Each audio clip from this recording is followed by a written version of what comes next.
A rare invitation to Friday prayers. In Tehran's most conservative shrine.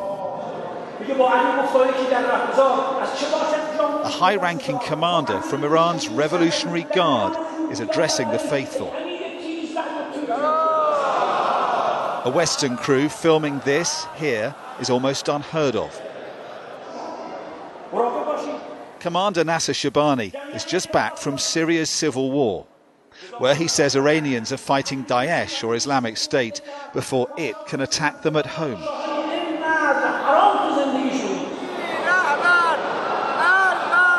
Familiar chants against the West. Death to America, death to Britain, death to Israel and Saudi Arabia.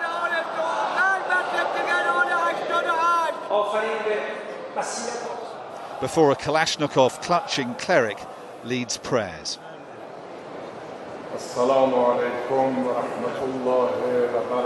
In a week's filming, we were given unprecedented access to a country that remains deeply conservative, but is also undergoing profound change. After prayers, a rally, women protesting to support the Islamic headscarf.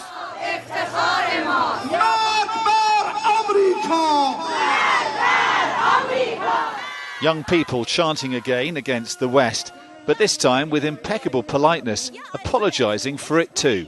So you shout, down with America, down with England. Yeah. Don't you like America? Don't you like England? No, not that much. We love Iran, of course. Sorry, where are you from? We're from England. Yeah, sorry. Actually, people are here, to show their probably loathe against Israel and the U.S. And also England, they're shouting down with England, is that right? Yeah, they are. But do you like America? Yeah, why not? I like people. It doesn't matter where they are from. Mixed feelings then about the outside world in a country that is beginning to open up. On the outskirts of Tehran, the tomb of Ayatollah Khomeini, who led Iran's Islamic Revolution and began its isolation from the West. Almost 4 decades on, he remains revered by tens of millions. The revolutionary religious brand of government he began still holds sway. It's the Iran we've known for almost 40 years. This isn't. If you think Iran's all ayatollahs and headscarves, think again. In a brand new shopping mall, Iranians can indulge a love of consumer goods, with many of the brands we're familiar with available here, in an alternative 21st century reality. Here they're happy to talk about their love of the West. You like Britain and America. Yes. And Iranians used to say Britain was little Satan and America was big Satan. Has that changed now? It's a political slogan, but my people love Western culture. My friends love America, love Britain. دوست دارید آمریکا انگلیس رو میپرسه که he loves London.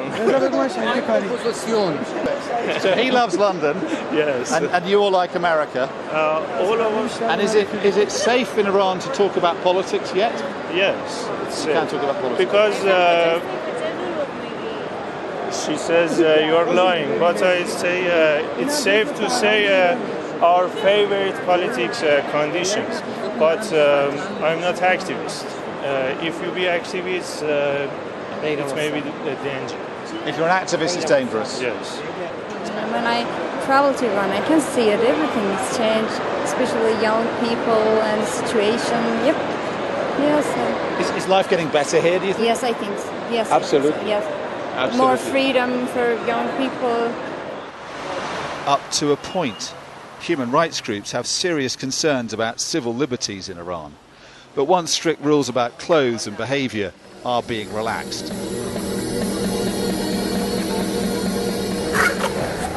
In the park, another surprise. it's hard to imagine anything more Western than a skate park. Iran's government is building lots of them. Apart from the headscarves, you could be anywhere in America. We talked to Irfan Rostami, soldier turned skateboarder. He doesn't like everything he hears about the West. For me, if I was leaving United States, I was kind of afraid more than Iran. Why? Because I think like nowadays, police killing black people, you know, and I've heard from many friends, Iranian friends who live in United States, that you guys even live in more freedom than Americans. See, because for me, I'm not really looking freedom as like going club, drinking, you know. I think freedom is when you see your life, you are okay with it, you know. You just smile. We left Tehran, past Salt Lakes, heading south for the city of Qom, the spiritual heart of Iran. Millions come here to worship from across the Muslim world at an important Shia tomb, under minarets and a burning desert sun. Here 100,000 religious students study Islamic doctrine. We met one of the city's most senior clerics. Ayatollah Hamid Maliki told me there were good things about the West, like its work ethic and technology, but that's not what it sends abroad. It seems like the US is doing this on purpose, not to pass on the good parts of the culture and technology, but just the decadent part of its culture, to keep the youth of the third world under control, to keep its superpower status.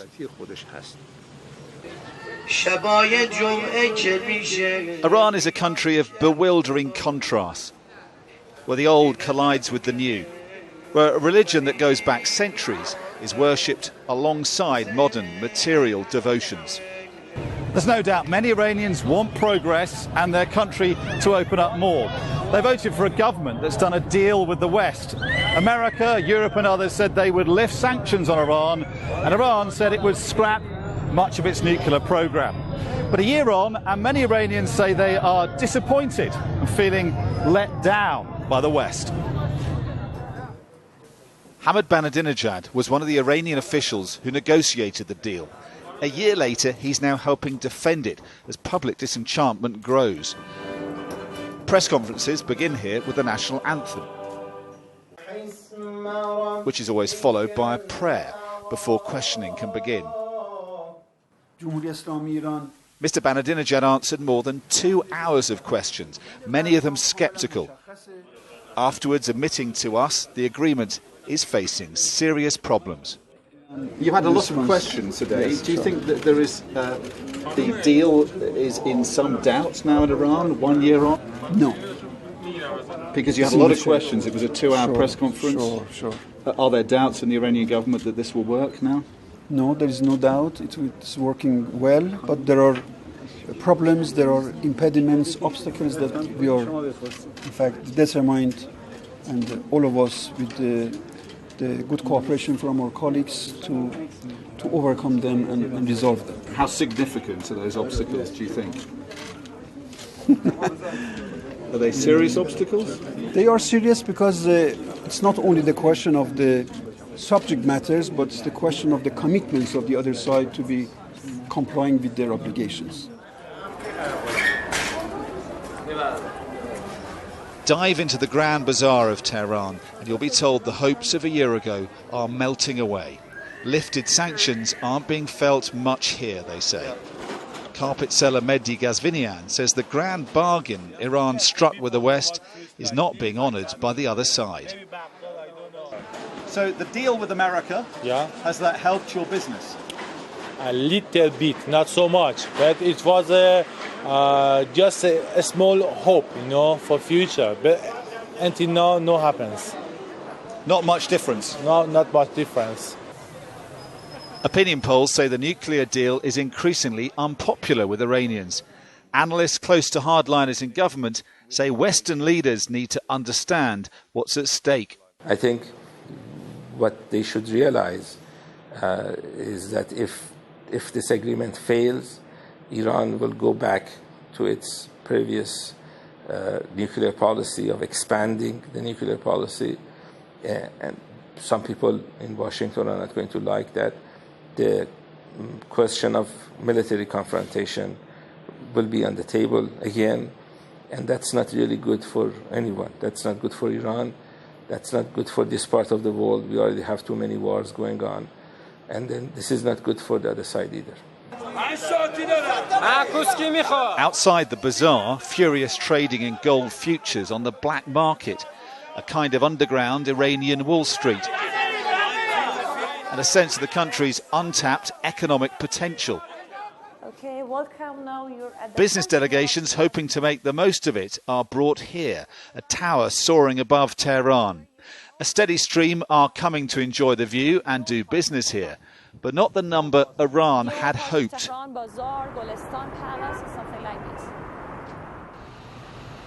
The US, Britain and Europe remain critical of Iran, its support of groups they regard as terrorists, its ballistic missile tests and poor human rights record. But both sides had agreed to work towards ending years of animosity. Many here clearly still want closer ties. There's an obvious yearning for more contact with the outside world. But the window of opportunity may soon be closing. Dominic Waghorn, Sky News, Tehran.